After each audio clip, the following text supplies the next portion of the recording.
Before we wander those winding roads with her, let's ground ourselves in a few real-world truths that make this journey feel so achingly possible. First off, folks over 55 are flocking to travel vlogging like never before.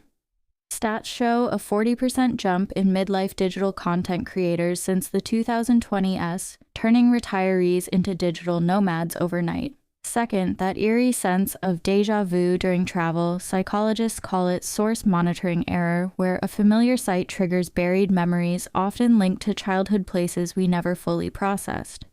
Third, family secrets bubbling up later in life are more common than you'd think. Recent years have seen millions of folks over 50 uncovering hidden lineages, from lost siblings to alternate professions. Fourth, in rural America, old mining towns hold on to their ghosts. Appalachian villages, for instance, preserve 1960s ledgers that reveal lives upended by industry shifts, much like the economic upheavals that scattered families back then. And fifth, this all unfolds against the backdrop of Vermont's Green Mountains, where fog-shrouded hamlets and maple syrup-sweetened diners evoke a timeless nostalgia, perfect for a story of quiet reinvention. All right, settle in with a cup of chamomile tea, let's follow her footsteps. Grace Harlan was 52, the kind of woman who had built her world around the rhythm of school bells in downtown Chicago. For 27 years, she had been Miss Harlan to a parade of wide-eyed 7th graders at Lincoln Middle School, coaxing essays out of reluctant teens and grading papers under the harsh glow of her desk lamp until the clock struck midnight.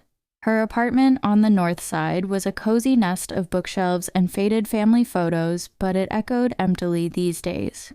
Divorced a decade back, her ex, Tom, had chased a promotion to Seattle. The kids were grown and gone, Sarah off in Boston with her marketing job, and little Ben, now 28, backpacking through Europe on some soul-searching sabbatical.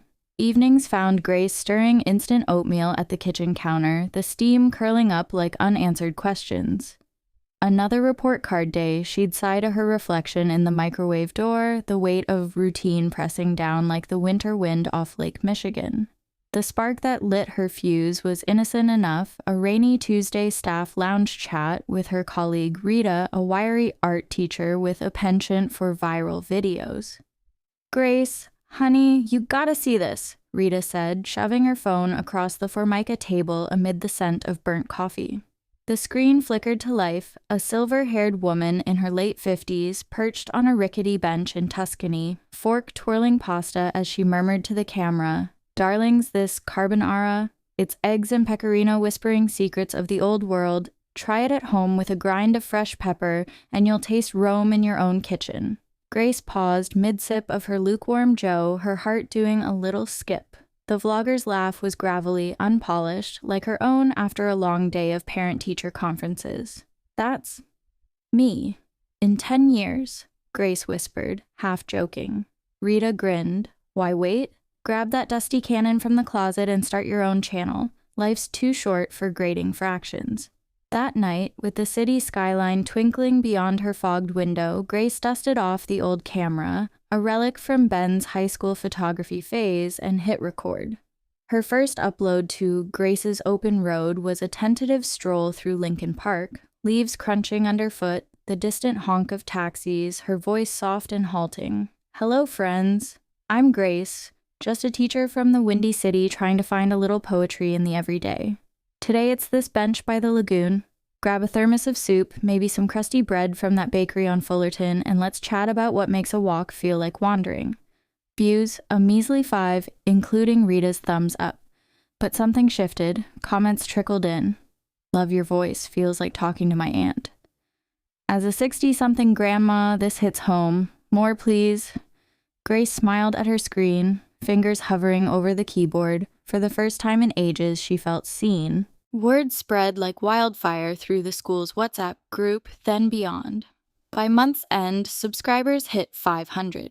Grace squeezed in micro-adventures, a ferry ride to Michigan's dunes for sunset shots where she filmed herself devouring a warm cinnamon donut from a beachside stand, crumbs dusting her scarf as she quipped, "This treat? It's the hug you didn't know you needed. Dusted, sugar and all." The video soared to 20,000 views, fans clamoring for itineraries.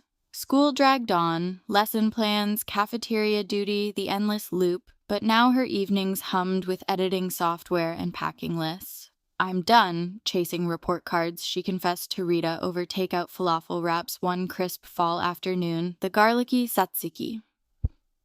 Sauce dripping onto napkins as they huddled in Rita's cluttered living room. Early retirement, full-time vlogger, the road's calling. Rita raised her plastic cup of iced tea. "To detours, darling." At 52, Grace cashed out her pension early and stepped into the unknown. Her beat-up Subaru Forester, dubbed Wanderlust, became her rolling studio, tent strapped to the roof, cooler stocked with cheese sticks and apples for those long hauls. First stop, the Smoky Mountains of Tennessee, where autumn leaves blazed like bonfires. She captured misty trails at dawn, voiceover warm as fresh biscuits. "Folks, this hike..." Pair it with a thermos of blackberry jam slathered toast from that roadside diner, sweet tart perfection to fuel your soul. Engagement exploded, sponsorships trickled in for eco-friendly hiking socks. Fans dubbed her the Silver Nomad, and Grace basked in it, the wind whipping her salt and pepper bob as she crisscrossed the South. But beneath the likes and shares, a quiet ache lingered. A foggy recollection of pigtails and gravel paths, a mother's hand in hers, gone hazy like an old Polaroid. "Come on, Grace, Vermont next," she murmured to her reflection in a Tennessee motel mirror fogged from a hot shower.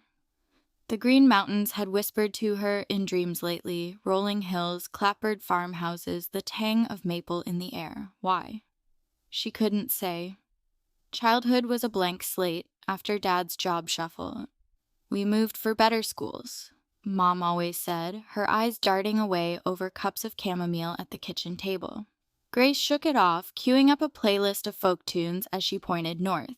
"Viewers, we're trading hollers for highlands today. Expect foliage that'll make your heart ache." In the best way. The drive took 2 days, snaking through Pennsylvania's Amish country, where she paused for a picnic of sharp cheddar on rye crackers, the bread's crust crackling like autumn leaves under her teeth. By the time she crested into Vermont on a drizzly Wednesday, the dashboard clock read 3:17 p.m., and the world softened into greens and grays. Grace followed a whim off Route 100, gravel crunching under tires as she climbed toward a speck on her map. Elmwood Hollow, a hamlet tucked in the folds of the Green Mountains, population 247. "Off the beaten path, just how I like it," she narrated to her dash cam, wiping rain from the lens. The village unfolded like a sepia postcard, weathered barns with sagging roofs, a white steepled church dwarfed by ancient oaks, and a burbling brook threading through it all. She killed the engine at the edge of town, boots sinking into mud as she stepped out. The air smelled of wet earth and wood smoke. Then it hit her. A jolt, like lightning in her veins. This place. The curve of that hill, the way the light slanted through the birches. 5-year-old Grace skipping stones in a creek just like this one, Mom's laughter echoing off the rocks, her breath caught, camera forgotten in the car. "What in the world?" she whispered, pulse thundering. Memories flickered. A rickety porch.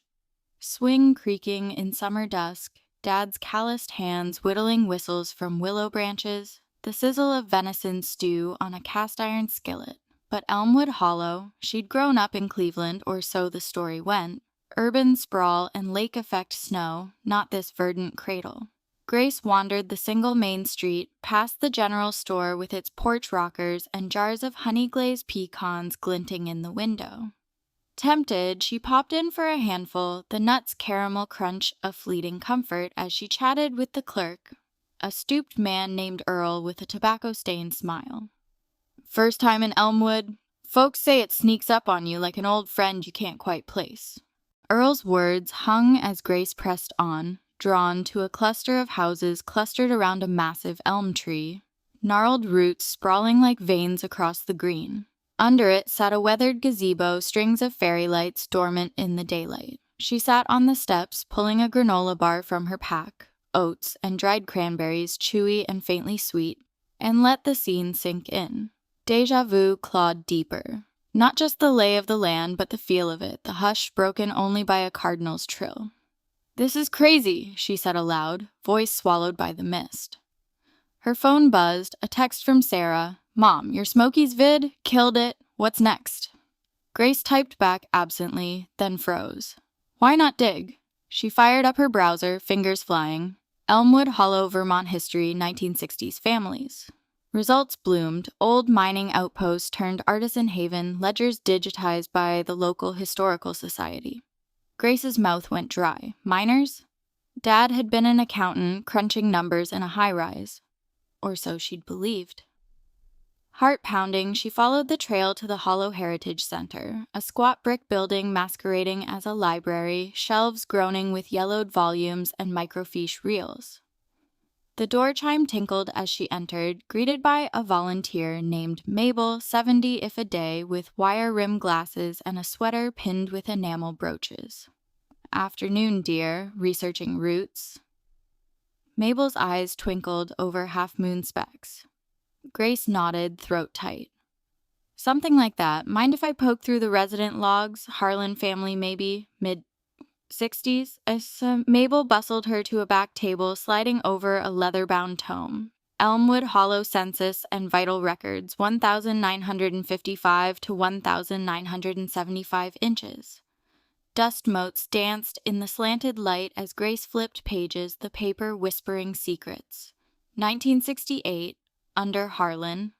Elias Harlan, occupation coal prospector, age 32, wife Lydia May, homemaker 29, daughter Grace Elizabeth 5. A faded photo clipped to the entry, a gap-toothed girl in pinafore and braids perched on a stump beside a man with a miner's helmet, his face shadowed but familiar. The crinkle around his eyes just like hers in the mirror. Grace's world tilted. This is me," she gasped, photo trembling in her grip. Elias' dad, grinning beside a rudimentary shaft entrance, pickaxe propped like a staff. But Cleveland? The better schools lie, and why the rush to leave? A hurried sale of the family plot, no goodbyes. Mabel leaned in, peering at the page. "Harlan, you say?" "Oh, honey, that name rings bells. Your folks were pillars here. Elias scouted seams up in the ridges. Lydia baked the best apple hand pies for the church socials, flaky crust with a cinnamon kick that'd melt in your mouth. But 69 had whispers of a cave-in scare, debts piling like snowdrifts. They up and vanished overnight like smoke. Folks figured city lights called, but... She trailed off, patting Grace's hand. "You all right, dear? You look like you've seen a ghost." Grace wasn't all right. She thanked Mabel with a numb smile, clutching the photocopy as she stumbled into the drizzle. Outside, the elm loomed, branches clawing the sky. She sank onto a root, rain mingling with hot tears, the granola bar wrapper crinkling forgotten in her fist. Flashes assaulted her, Dad's late nights by lantern light, poring over maps stained with coffee rings, Mom's hushed arguments. "We can't stay, Elias, the mountains cursed us." The pre-dawn wagon ride out, little Grace bundled in quilts that smelled of lye soap and regret. Why hide it? The mining life. Grit under nails, lungs full of dust. Was it shame? Or protection from the perils that claimed so many in those hollows? Her phone vibrated insistently now. Mom calling from the assisted living home in Ohio.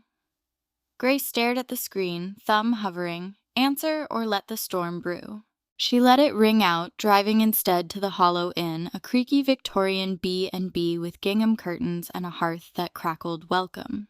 Check-in was a blur. The proprietress, Dot, pressed a mug of mulled cider into her hands, spiced with cloves and a float of apple butter on whole-grain toast that Grace nibbled mechanically, the warmth seeping slow. Up in her room, floral wallpaper peeling at the edges, she unpacked her laptop and hit record, not for the channel, but for herself. "Day 147 on the road," she began, voice cracking. "And I've driven straight into my past. Turns out the girl who taught Shakespeare sonnets grew up dodging rock falls in a coal town. What now? Keep vlogging sunrises or chase the shadows home?" She uploaded a snippet anyway, raw and unedited. "Vermont's got me reflecting. Ever had a place pull you back like a magnet? Share below." Comments flooded by morning. Grace, that sounds heavy. Hugs from Maine. My pops was a miner too. Secrets run deep. Sleep evaded her that night, sheets tangled as dreams replayed the unspoken. A father's whistle carved from birch, shrill in the dark. Mom's pie crust, rolled thin as promises, filled with tart Granny Smiths she'd foraged from the orchard. Dawn brought resolve. Grace, dressed in her wool sweater and sensible boots, descending to the inn's breakfast nook where Dot presided over platters of buckwheat pancakes drizzled in maple syrup, pure Vermont gold, sticky and soul-soothing. "Slept rough?" Dot asked, sliding over a side of bacon crisped just right, its smoky bite cutting the sweetness. Grace nodded, forking a bite. "Memories, mostly. You know the Harlans? From back when?" Dot's fork paused mid-air. "Lydia Harlan? Lord, that woman's cobbler could raise the dead. Butterscotch sauce over warm peaches served with vanilla ice cream that pooled just so. She volunteered here before the big move, said Elmwood was her heart, but the mountain took too much." Grace leaned forward, syrup forgotten. "Took, like, the work?" Dot's eyes softened. "Elias chased a vein that promised riches. Folks called it Black Widow, unstable as a politician's vow. Near-miss collapse in 68, trapped 3 men for hours. He got out, but the fear stuck. Sold up quick, headed west, or so the tale goes. But whispers? Some said debts to the company store, or worse, a claim jumped by outsiders." Grace's stomach nodded, the pancakes turning leaden. Black Widow. The name echoed from Dad's bedtime stories, twisted into fairy tales of brave knights and dragon lairs. She dismissed them as fancy, now they reeked of truth. Did Lydia ever leave notes? Anything for a daughter left behind? Dot rummaged in a drawer, emerging with a shoebox yellowed by time. "Found this in the attic last spring, addressed to GEH if ever she returns. Figured it was junk, but..." Grace's hands shook as she untied the ribbon. Inside, a bundle of letters, brittle as autumn leaves, postmarked Cleveland but penned in Elmwood's ink. The top one, dated 1969. "My darling girl, if life brings you back to these hills, know we fled not from love, but for it. Your father's dreams dug too deep, unearthed things best buried. The mountain keeps its own. Bake pies with the wild apples, and remember, roots run silent but strong. Love, Mama." Tears blurred the script, ink running like regrets. Grace read on, letters chronicling the scramble, Elias's fabricated resume for a desk job, Lydia's swallowed grief over abandoned gardens, the pact to shield Grace from the hollow's hunger. One envelope held a pressed leaf from the great elm, crimson-veined, and a recipe card. "Mama's blackberry fool, mash berries with cream, fold in sugar slow, serve chilled under stars, for mending what's torn." Grace clutched it, the words a lifeline, but questions surged. Why the full erasure? Had Dad's accounting masked ongoing risks, illegal digs perhaps, or feuds with rival crews? And Mom, still alive, frail at 78 in that sterile Ohio facility. Why the silence these 40 years? She drove to the ridge that afternoon, following Mabel's sketched map to the old Black Widow edit, a yawning scar in the hillside, chained off but whispering with wind. Grace parked, hiking the overgrown path, camera slung over her shoulder for B-roll, ferns unfurling like secrets, moss-cloaked rocks. At the mouth, she paused, the air cool and metallic. "This is where it started and ended," she whispered to the lens, voice steadying. "Dad chased gold in the dark, I chased stories in the light, funny how paths circle." A pebble skittered down, echo of cave-ins past, and her resolve cracked. Phone out, she dialed Mom. Ring stretched eternal, then, "Grace? That you, honey?" "Mom." "Elmwood." The hollow. I found the logs, the letters. Why? Silence, thick as fog, then a rasp, laced with coughs. "Oh, baby girl, I prayed you'd never..." The floodgates opened. Lydia's voice, frail but fierce, unraveling the tapestry. Elias hadn't just mined coal. He'd prospected uranium traces in the 60s boom, Cold War contracts dangling riches. But a shaft collapse in 67 buried 2 partners. Elias pulled them out, but the guilt festered, compounded by falsified reports to keep the claims alive. Debts mounted, threats from federal inspectors loomed. "Jail for fraud," Lydia whispered, and one night, an anonymous note, "Leave or lose the girl." They fled to Cleveland, Elias reinventing as a claims adjuster, Lydia as PTA mom, burying the dust of their past under suburban lawns. "We wanted you safe, Grace. No shadows chasing you, but the lies. They ate us hollow." Grace sank against a boulder, the phone hot in her palm. "Safe? Mom, I built my life on air, teaching kids truth while swallowing yours. Dad, he's gone 15 years, and I never knew the man who whistled me to sleep was a ghost hunter in the earth."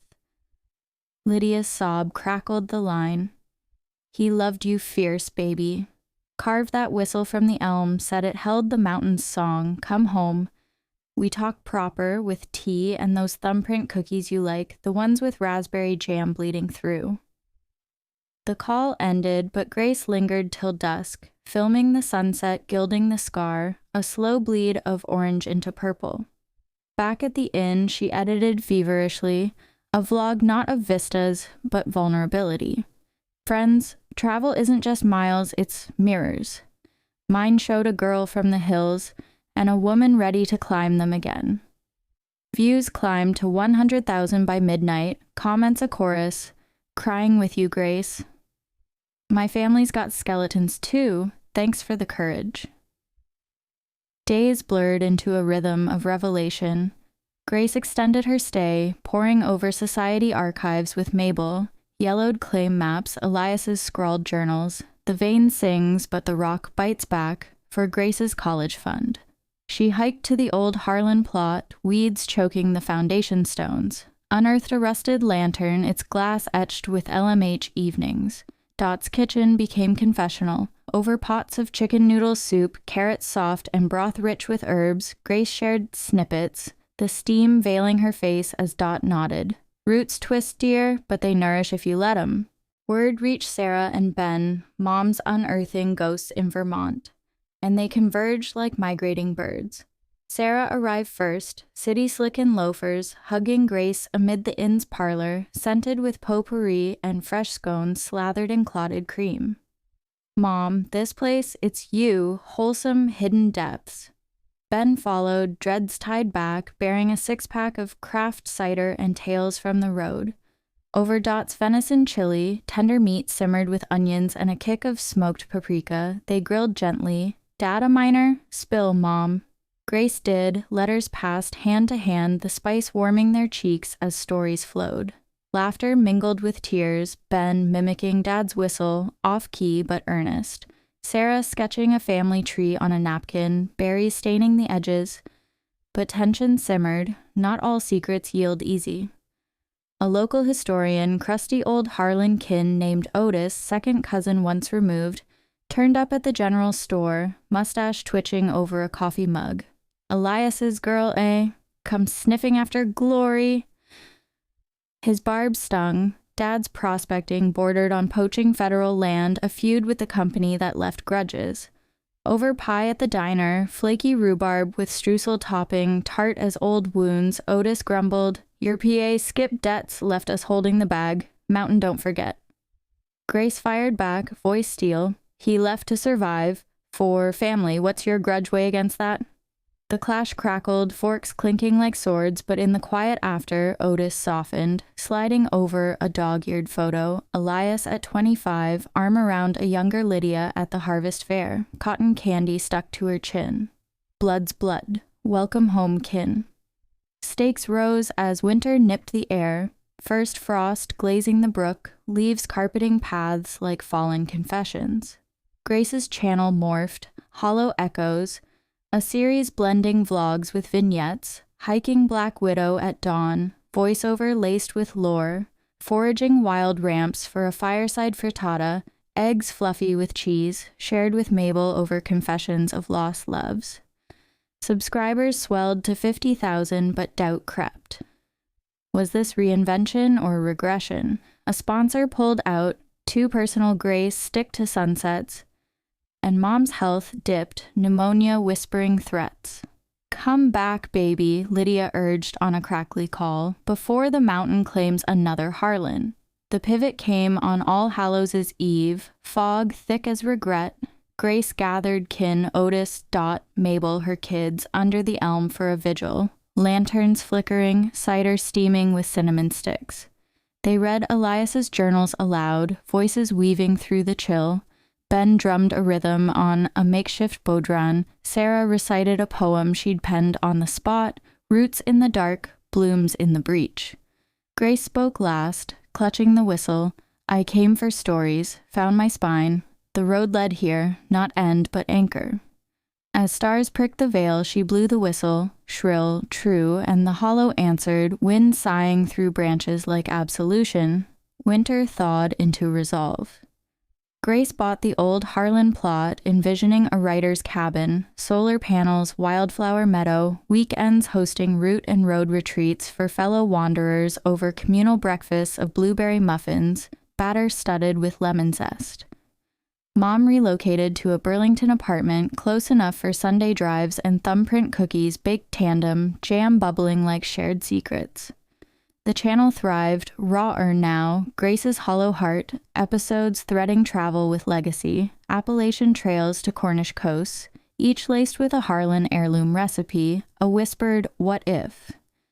Years folded like accordions. At 60, Grace stood under the elm again, gray streaking her temples, Sarah's toddler tugging her skirt. The vlog camera captured it all. Friends, life's a long haul, detours, digs, delights. Mine led home twice over. What's yours whispering? She signed off, pocketing the whistle, ready for the next ridge. We've wandered far with grace, haven't we? From Chicago's clamor to Elmwood's embrace, unearthing not just coal dust, but the gold of truth. Remember those facts?